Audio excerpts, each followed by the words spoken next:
அடுத்து அத்ருத கர்மம் உள்ள ஜாதகர் எப்படி இருப்பாங்கன்னு பார்க்கலாம்.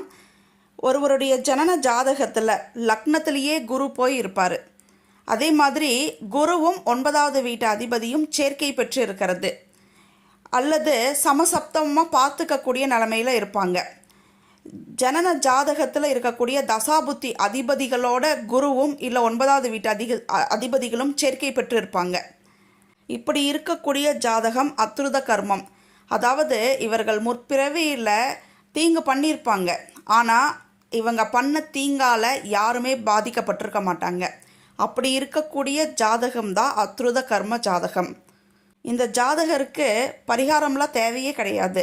அந்தந்த வயசில் டான் எல்லாமே நடந்துடும்.